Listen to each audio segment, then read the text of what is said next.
Bonjour à tous, bienvenue sur Ivoirepédia, la chaîne qui parle de la Côte d'Ivoire sur tous ses angles. Donc aujourd'hui j'ai une nouvelle caméra, donc je suis vraiment content parce que j'ai une nouvelle caméra. Donc vous voyez l'image elle est un peu bonne, donc la chaîne commence à être plus professionnalisée. Nous allons comment aussi parler d'un sujet parce qu'on s'est dit chaque vendredi un sujet, mais désolé puisque ce vendredi on n'a pas pu publier, mais c'est pas grave, nous allons publier aujourd'hui dimanche. Donc bienvenue sur Ivoirepédia. Et si tu connais pas Ivoirepédia, qu'est-ce qu'il faut faire? Il faut t'abonner. Tu t'abonnes juste en bas, tu t'abonnes pour nous soutenir. La fille qui est en train de me filmer, il faut qu'elle soit contente pour qu'on puisse avoir plus d'abonnés en fait. Voilà. Donc bienvenue chez Ivoirepédia. Et aujourd'hui, nous allons parler de une icône de la musique ivoirienne. Ouais. Quand on dit icône de la musique ivoirienne, c'est quelqu'un qui a emporté son style musical et qui a marqué des générations. Même à présent encore, il y a des personnes qui écoutent toujours sa musique. Donc nous allons parler de Ernesto Gigi. Voilà. De son vrai nom c'est Blaise Louis Gigi, d'où Ernesto Gigi.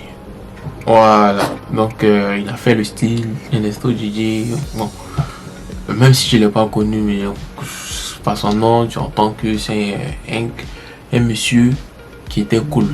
Il est né en 1947 à Taïragué. Non, c'est pas Torogué. C'est Torogué, on connaît à cause des gendarmes. C'est Taïragué. Voilà, dans la sous-préfecture de Daloa. Lorsque Ernesto Gigi a eu ses 10 ans, il l'a initié au Toulou. Au Toulou, c'est une initiation chez les BT qui est. C'est un peu comme une variante du Zigilbiti, qui est son style musical propre à lui-même. Donc c'est grâce au Toulou qu'il a pu développer son Zigilbiti. Comme il s'intéressait dans la musique, comme on peut dire, la musique rumba, la pop musique. Donc il a commencé à s'intéresser dans la musique proprement dit. Et dans les années 64 et 65, il a, comment dire, il a intégré une orchestre. Voilà, l'orchestre Les Antilopes d'Amédée Pierre. Et au bout d'un certain moment, il est devenu chef d'orchestre.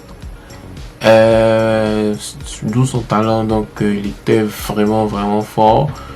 Du coup, comme il est devenu chef d'orchestre, il avait son tempérament, il avait sa vision propre à lui-même. Donc il fallait qu'il vole de ses propres ailes. Ensuite, il est allé à, comment on dit, en France. Et quand il est allé en France, il a rencontré François Louga. Et qui encore? Une icône de la musique camerounaise, Manu Dibango. Donc ils ont fait un album du nom Iowa. Après le temps passé en France, il rentrait en Côte d'Ivoire. Dans les années 73, il rentrait et il fut approché par Antoine Dioulo, qui était un des responsables de la région du sud-ouest, de la région de San Pedro. Donc il fut approché par monsieur Antoine Dioulo pour s'occuper de, comment dire, l'animation culturelle de la région du sud-ouest, c'est-à-dire une orchestre, pouvoir rendre la région de San Pedro vivante. Donc ils ont mis monsieur Ernesto Gigi devant. Et s'ils ont mis monsieur Ernesto Gigi devant, qu'est-ce qu'ils ont dit? Ils ont donné les pleins pouvoirs, c'est-à-dire ils ont donné un orchestre d'où il pouvait développer son talent, son style de musique propre à lui-même. Donc c'est à partir de cet orchestre qu'est né les Zigilbiti. Malheureusement, la collaboration n'a pas vraiment duré. La collaboration a duré juste 3 ans. Ensuite, il a fait sortir, il est revenu sur Abidjan d'abord. Il a fait sortir son titre phare, Aguissé. Je vais fais passer juste en bas pour que vous compreniez, vous connaissez un peu les titres, mais les titres pas, parce que ici je mets toute la musique, le droit d'auteur vont me taper là-dessus. Oh, tu voles, tu voles, tu voles.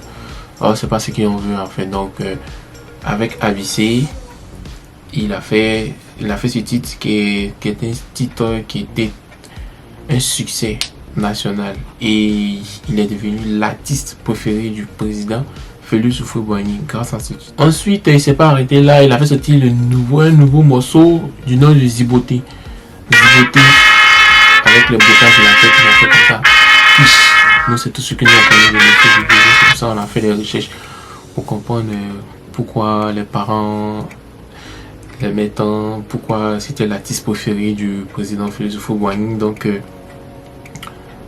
on a compris qu'avec son style, voilà. Et aussi, ces deux titres ont pratiquement joué dans tout le pays, partout dans le pays.